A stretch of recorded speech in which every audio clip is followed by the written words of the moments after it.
You all read the title. You all knew this was coming.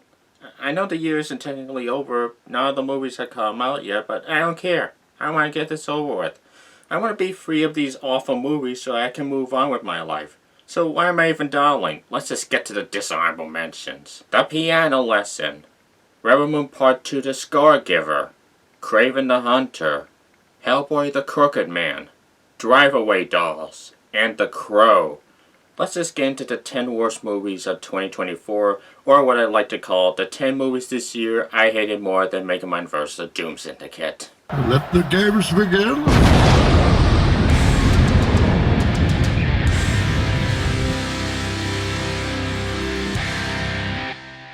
The past few years have been kind in terms of video game adaptations, from the likes of the Sonic movies to the Last of Us show. But I guess Lionsgate had one more bad one in them, as this was a disaster from start to finish. It's like Eli Roth and Avi Arad deliberately wanted to make every wrong decision while writing, directing, and producing this movie. The tone is wrong, the effects are wrong, the cast ranges from at least trying to completely wrong. And to a specific character in this movie, I have this. You are a ridiculous, immature, half-wit moron. I wish I could say you die alone, but it's one of God's best jokes that you can't die, except it's on all of us! Truer words couldn't have been spoken, my friend.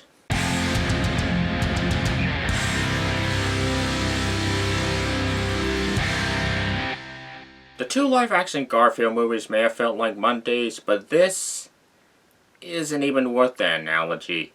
It's like the filmmakers threw away all the lore and everything that made Garfield such an icon and made it into a generic estranged father story. Oh, and Chris Pratt as Garfield, that's just a cherry on top. I mean, was the script written on a Mad Libs page or something? That's like if I made an animated Batman movie, except I made it a story where it becomes a down-on-his-luck basketball coach stuck with the worst team in the world, and I also got Carrot Top to play Batman. And even that would be a can't winner compared to this nonsense.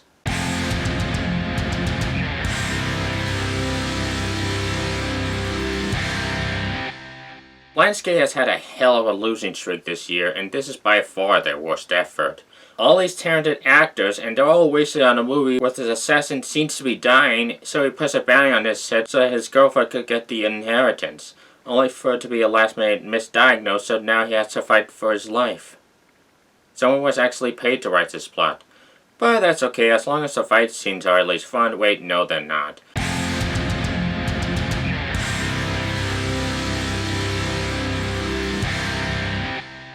John Lasseter sure doesn't know how to take a hint, does he? Between all the on-set allegations to the decreased quality of his productions, he has all the opportunity in the world to retire to some exotic island up the western coast. But with all these Skydance movies, he's like, you know, maybe I got one more in me. Maybe I can find a spark that once made Disney and Pixar what they are today. Yeah, no, John. You're not that great anymore. All you've been doing is guilt-tripping all these talented actors into starring in your movies. And you better get your hands off the Nickelodeon brand, or so help me.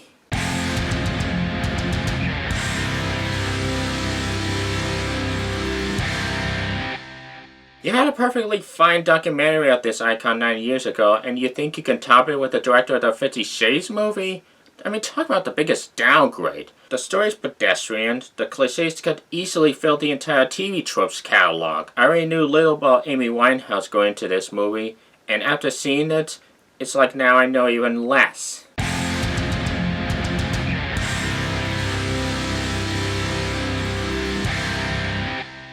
You might be seeing a pan here, where every other slot in this list is a low-effort kids movie. And really, could you blame me at this point? Especially here, where all the charm that was left in this franchise at the end of the last movie has been completely sucked out in favor of pop culture references and a collection of plot points that go nowhere. Seriously, the Animatrix tied everything together more than this. And then you got the scene where the baby takes a piss all over the control pad. If that's not a metaphor of what this franchise has become, then what is?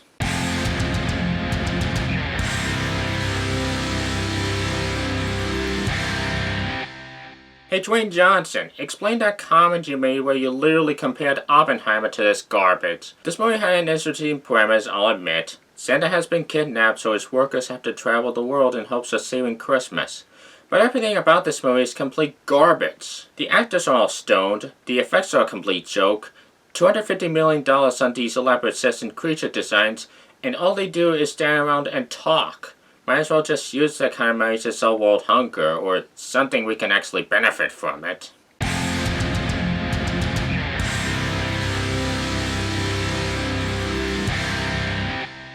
Yeah, this year has been complete bullshit in terms of these kids films, hasn't it?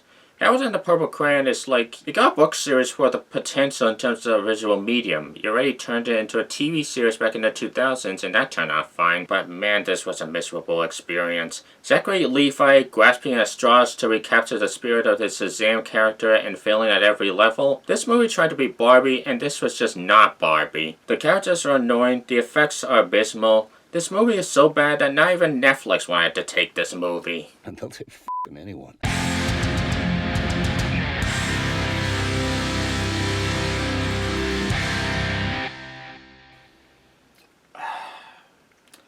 This is the nirvana of awful. The kind of bad where one can't even believe a movie like this even exists. The kind of bad that, much like a baptism or a bar mitzvah, one comes out of this movie a different man, now that he knows what bad can truly be. I mean, how can you not marvel at Dakota Johnson playing this character like an AI robot who just learned human emotion and interaction, and even then failing as a compelling protagonist?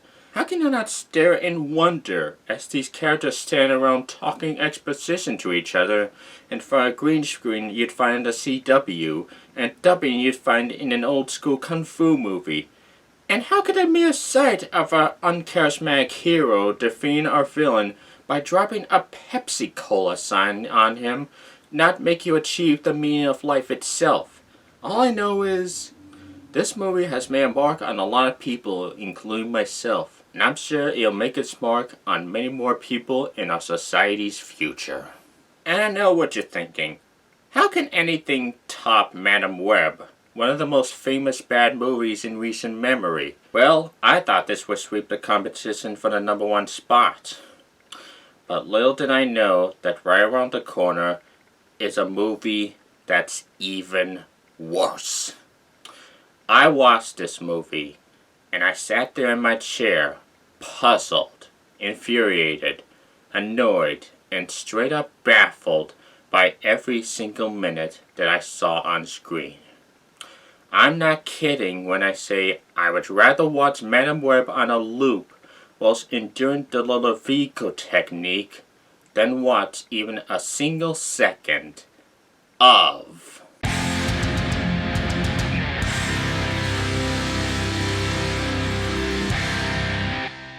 Now I know what you're thinking. Oh, a simple kids movie on Netflix is your #1?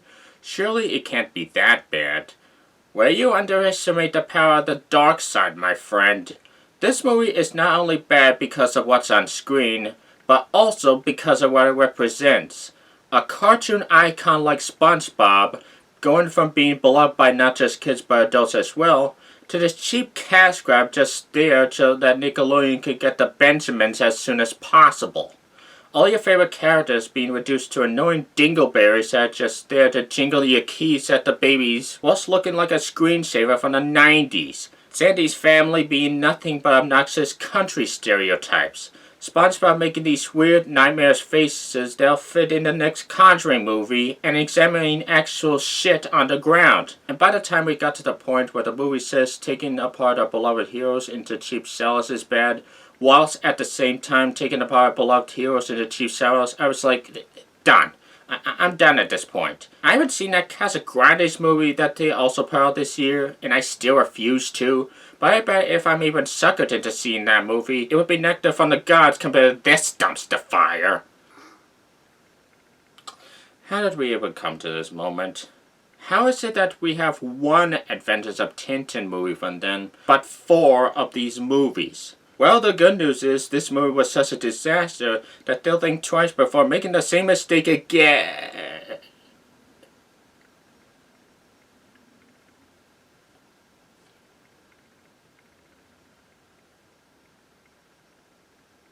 You know, maybe I should keep my mouth shut.